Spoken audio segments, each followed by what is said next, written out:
This is lines 25 through 31 of Ovid's account of the story of Orpheus and Eurydice in his Metamorphoses.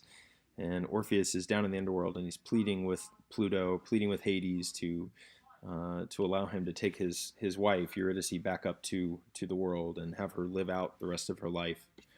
He says to Pluto, he says, "I wanted to be able to endure." So I wanted, and then we have two complementary infinitives. I wanted to be able to endure.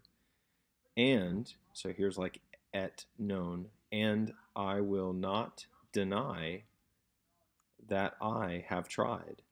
So we have an indirect statement here. So I will deny that I, and then we have the syncopated form, because it should be temptawisse, but the syncopated form of the perfect active infinitive.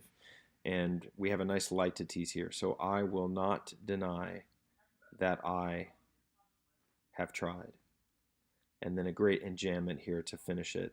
Love has conquered, and we assume me, right? Love wins. Love won. Love has conquered me. This God, love, is well known in the upper shores, in the upper world, and the shores above. And then sit here is the subjunctive of est, and this is an indirect question. Now, whether he is here too, and et really, as is common, is short for etiam. So not and here, but to or also. So whether he is here as well, also too, I don't know. I doubt. I hesitate. I am uncertain.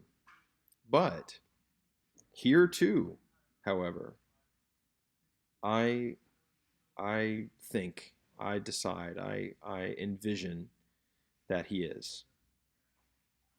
So aguror is often a verb that means I foretell, that kind of thing, and that makes sense because Orpheus is eventually becomes an oracular font, a prophet.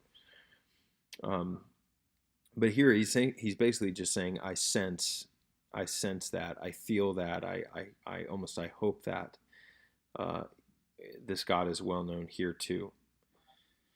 If the fama, if the fame or the rumor, the word in the street has not been fabricated,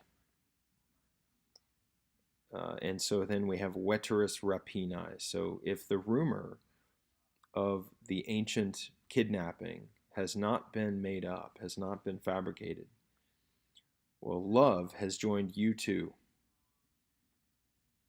And he's talking about Hades and Proserpina.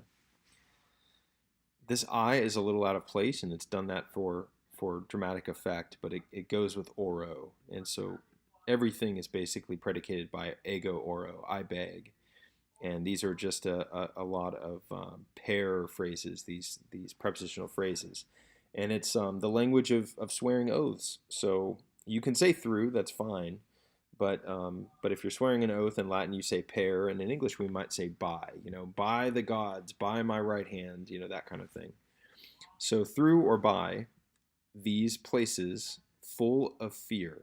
So all of these are neuter plural.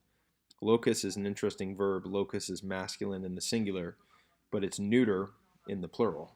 So by these places full of fear, by or through this huge chaos and the silence of this vast kingdom, again, I beg, and then we have a command, retexite, reweave, literally do it again, but what he's saying here is unweave, in the sense that the fates spin, measure, and cut the thread of life. So unweave the hastened fate. So from propero, properare, to hurry, to hasten, the hastened fate of Eurydice. And this is a Greek genitive, not a Latin ending here. So this is the genitive case.